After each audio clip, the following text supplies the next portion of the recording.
There is nothing new about Mr. Rajnath Singh's delusions, nor about his belligerent anti-Pakistan rhetoric. Let there be no ambiguity. These repeated Indian allegations have one primary purpose, that is, to divert world attention from India's state terrorism and grave human rights violations in the Indian-occupied Jammu and Kashmir. India also seeks to use these allegations as a pretext for a false flag operation.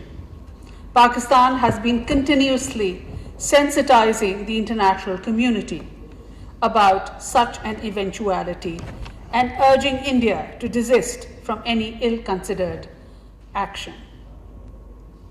Pakistan and the people of Indian-occupied Jammu and Kashmir have firmly rejected these Indian machinations in the past and will continue to do so in the future.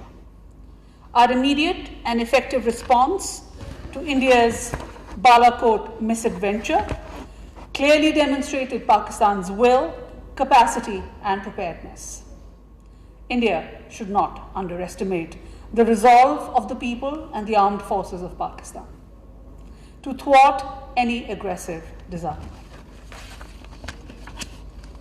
In parallel, India has also sought to take advantage of the world's preoccupation with COVID-19 to further push its Hindutva agenda in the Indian-occupied Jammu and Kashmir. The changes in the domicile rules represent another opportunistic move by the RSS-BJP dispensation to advance their sinister aim of effecting a demographic change in the occupied territory. In this context, Foreign Minister Shah Mahmood Qureshi has addressed letters to the OIC Secretary General and his counterparts in the OIC. The Foreign Minister has sensitized them towards the hate-mongering as part of the RSS-BJP dispensation's anti-Muslim and anti-minority agenda based on the extremist Hindutva ideology. The Foreign Minister apprised the OIC Secretary General about the BJP government's systemic campaign to demonize Muslims by holding them responsible for the spread of the coronavirus. He has underscored that Indian actions are in contravention of international conventions and seriously undermine global efforts for religious harmony during these challenging times.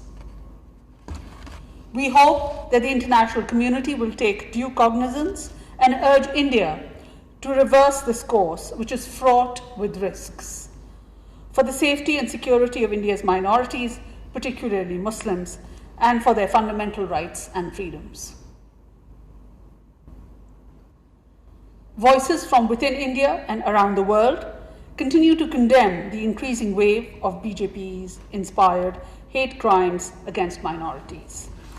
The US Commission on International Religious Freedom, in its annual report, has once again placed India into its list of country of particular concern for engaging in and tolerating systematic, ongoing, and egregious religious freedom violations. The report has highlighted that the Indian government allowed violence against minorities and their houses of worship to continue with impunity and also engaged in and tolerated hate speech and incitement to violence. The report also stated inter alia that mob lynching of persons suspected of cow slaughter or consuming beef continued, with most attacks occurring within BJP-ruled states. As you are also aware, separately, that the Prime Minister's call for a global initiative on debt relief has been widely welcomed at the United Nations, including by the President of the General Assembly and the Economic and Social Council. In consultation with the UN and other international institutions, Pakistan will convene a group of interested countries at the UN to commence consultations on further steps that can be taken to evolve a comprehensive solution to the debt challenges of developing countries resulting from the COVID-19 pandemic. The Prime Minister and the Foreign Minister will be reaching out to a number of world leaders to discuss the need for a coordinated and comprehensive solution to the debt issue. Earlier, Pakistan's preparedness and response plan to combat COVID-19 was virtually launched on 23rd April 2020 on a global scale in collaboration with the UN, World Health Organization, World Bank, Asian Development Bank, and other global partners and stakeholders. The PPRP has been envisaged to enable Pakistan to effectively mitigate the incidence of COVID-19 in the country by strengthening capacity in emergency prevention, response, and relief and building of health systems. In the face of the challenge posed by the coronavirus pandemic, the Chinese government and the Chinese people have stood firmly by Pakistan and their Pakistani brethren. Since the outbreak of the COVID-19 in Pakistan, China has extended tremendous support. It has so far provided $4 million in cash donations, in addition to 390 ventilators, 330,000 testing kits, 830,000 N95 masks, 5.8 million surgical masks, 42,000 protective suits, and millions of other protective equipment. Pakistan has also received critical medical supplies, including a vast quantity of disposable surgical masks, KN95 masks, testing kits, protective clothing, and portable ventilators from People's Liberation Army and the Three Gorges Corporation. PLA has also sent a medical team to Pakistan to assist us to control the pandemic. Earlier, it may be recalled that a team of Chinese medical experts had also visited Pakistan under the instructions of President Xi Jinping to assist us to contain the pandemic. The team stayed in Pakistan from 28th March till 17th of April and visited various provinces in Pakistan to strengthen their capacity. Their experience has greatly helped Pakistani health practitioners to understand and better deal with the spread of the coronavirus. In addition to this, the Jack Ma Foundation has provided 2 batches of medical supplies, over 500,000 face masks, including N95 masks, and a number of ventilators.